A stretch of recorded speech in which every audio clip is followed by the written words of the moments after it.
जनजाति क्षेत्रीय विकास मंत्री खराड़ी ने विधायक कृपलानी से प्रस्ताव भिजवाने के लिए कहा।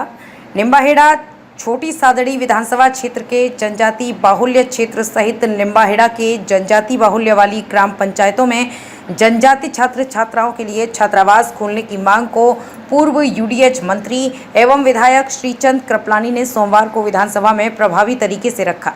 इस पर जनजाति क्षेत्रीय विकास मंत्री बाबूलाल खराड़ी ने विधायक कृपलानी से प्रस्ताव भिजवाने के लिए कहा, जिस पर कार्रवाई कर शीघ्र ही छात्रावास खोलने के प्रयास किए जाने का आश्वासन दिया।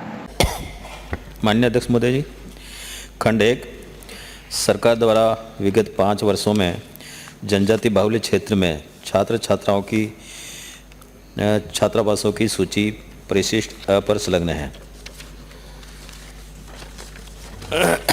खंड 2 विधानसभा क्षेत्र निम्बाहेड़ा के जनजाति बाहुल्य क्षेत्र छोटी छादड़ी में अनुसूचित जाति छात्रावास खोलने के संबंध में प्रस्ताव प्राप्त होने पर संसाधनों की अनुसूचित जनजाति की जनसंख्या, बजट की उपलब्धता एवं अन्य क्षेत्रों के सापेक्ष शेष विशेष की आवश्यकता को ध्यान में रखते हुए स्वीकृति हेतु सक्षम स्तर पर निर्णय किया जाएगा। माननीय सदस्य। अध्यक्ष महोदय, मैं आपके माध्यम से माननीय मंत्री जी से पूछना चाहूँगा कि छात्रावास खोलने के मापदंड क्या है, एक तो आपके, दूसरा मेरा जो टीएसपी क्षेत्र छोटी सादड़ी है वहाँ पर 4 ग्राम पंचायतें ऐसी है जिसमें 95% से अधिक जनजाति रहती है। इटोका तालाब, करणपुर कला, कालाकोट व ढाबरा तथा 9 पंचायतें जहाँ पर 56% से ज़्यादा अनुसूचित जाति जनजाति के लोग रहते हैं। क्या सरकार वहाँ पर जनजाति छात्रावास खोलने का विचार रखती है, तथा जहाँ पर टीएसपी क्षेत्र नहीं है निम्बाड़ा में और वहाँ जनजाति क्षेत्र की 2 पंचायतें जिसमें 60% 70% वहाँ रहते हैं, वहाँ भी खोलने का विचार है।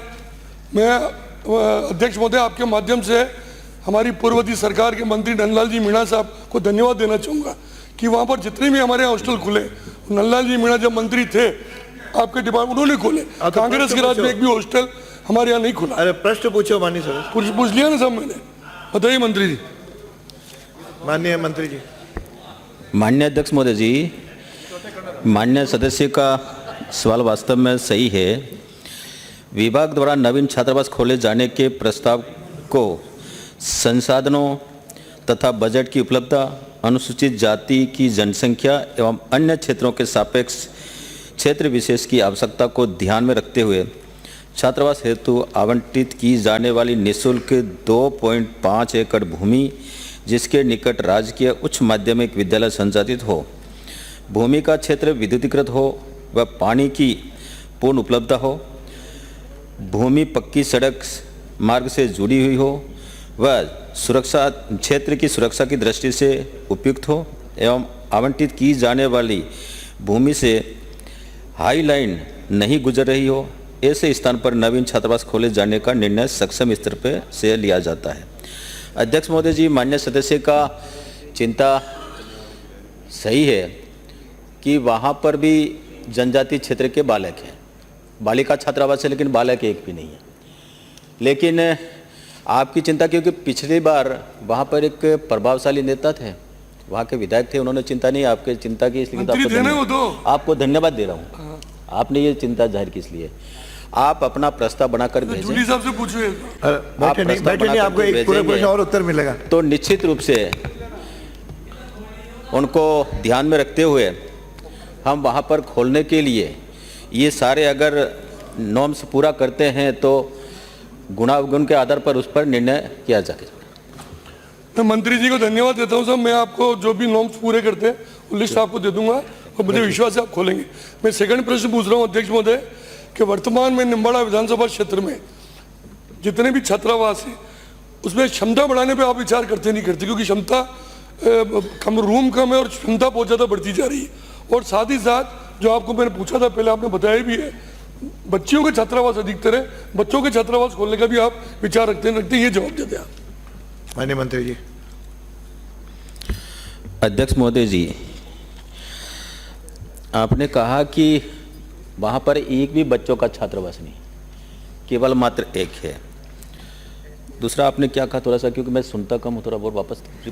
संख्या संख्या बढ़ाएंगे कि नहीं? क्षमता बढ़ाने के लिए। हाँ, क्योंकि क्षमता वृद्धि का कई जगह से मांग आती है और आवश्यक है, क्योंकि छात्रों की संख्या बड़ी है तो निश्चित रूप से इस पर विचार करेंगे। बिराज जी, अगला प्रश्न भेराराम चौधरी, जो प्रश्न संख्या 382। माननीय मंत्री जी।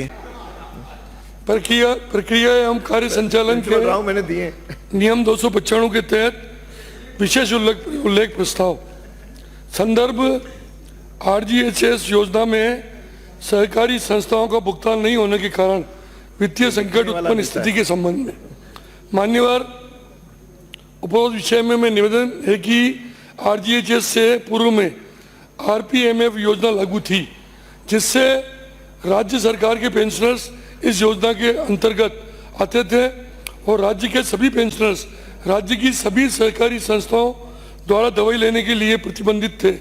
पेंशनर्स को सहकारी संस्थाओं द्वारा दवाओं का स्टॉक नहीं होने पर भी संस्था द्वारा पेंशनर्स को NOC जारी की जाती थी। उक्त पेंशनर्स को उक्त NOC के द्वारा बाजार में दवाई खरीद कर कोष कार्यालय में पुनर्भरण हेतु बिल प्रस्तुत किया जाता था और कोष कार्यालय द्वारा पेंशनर्स एवं सहकारी संस्थाओं के बिल पुनर्भरण के लिए दिए जाते थे। उन बिलों का पुनर्भरण कोष कार्यालय द्वारा समय पर किया जाता था, जिससे सहकारी संस्थाओं को फंड की समस्या नहीं आती थी। अध्यक्ष महोदय, तत्कालीन राज्य सरकार ने, आपकी सरकार ने नवंबर, ये पढ़ो, नवंबर 2000 ये आपकी सरकार नहीं लिखा है, पढ़ो आप तो। अच्छा नवंबर 2000 बाद में बोले ना, ये पढ़ तो लो पहले। चलो धन्यवाद। नहीं तो फिर कई बार ये तो पढ़ा हुआ मान लिया जाए, ऐसा तो नहीं। नवंबर 2021 से RGHS Rajasthan government health scheme नाम की योजना लागू की गई थी और उसकी गाइडलाइन जारी की गई थी, जिससे सरकारी संस्थाओं के साथ साथ निजी मेडिकल स्टोर को भी इस योजना में शामिल किया गया था। अध्यक्ष महोदय, पूर्व में सरकारी संस्थाओं द्वारा इस कार्य को निष्ठापूर्वक ईमानदारी से निर्वहन किया जा रहा था और राज्य सरकार का कम बजट में भी RPMF योजना में सभी को सहकारी संस्थाएं चला रही थी। RGHS योजना में शामिल किया गया था। अध्यक्ष महोदय, पूर्व में सरकारी मान लिया जाए गाइडलाइन जारी की गई थी, जिससे सरकारी संस्थाओं के साथ साथ निजी मेडिकल स्टोर को भी इस योजना में शामिल किया गया था। अध्यक्ष महोदय, पूर्व में सरकारी संस्थाओं द्वारा इस कार्य को निष्ठापूर्वक ईमानदारी से निर्वहन किया जा रहा था और राज्य सरकार का कम बजट में भी RPMF योजना में सभी को सहकारी संस्थाएं चला रही थी। RGHS योजना नवंबर 2021 से अगस्त 2023 के बीच सभी सहकारी संस्थाओं का लगभग 120 करोड़ रुपया बाकी चल रहा है, जबकि निजी मेडिकल स्टोर, निजी अस्पतालों का उस समय कोई भुगतान बकाया नहीं है। अध्यक्ष महोदय, मैं आपके माध्यम से सहकारी आगे नहीं बोलना है, जो आगे सहकारी ये बोलिए है, जो लिखा है उस सहकारी संस्थाओं का भुगतान नहीं होने के कारण संस्थाएं बैंक से ऋण लेकर खरीद का भुगतान कर रही है, जिससे संस्थाओं को अनावश्यक रूप से ब्याज देना पड़ रहा है। सहकारी संस्थाओं की वित्तीय स्थिति खराब होती जा रही है। अंत मेरा अध्यक्ष महोदय आपके माध्यम से सरकार से निवेदन है कि उक्त विषय पर गंभीरता से विचार करें, सहकारी संस्थाओं को मजबूत करने के लिए उसका भुगतान समय पर किया जावे और बकाया भुगतान करने के बाद इन संस्थाओं को मजबूती मिलेगी। धन्यवाद। बहुत बहुत धन्यवाद। कल्पना देवी।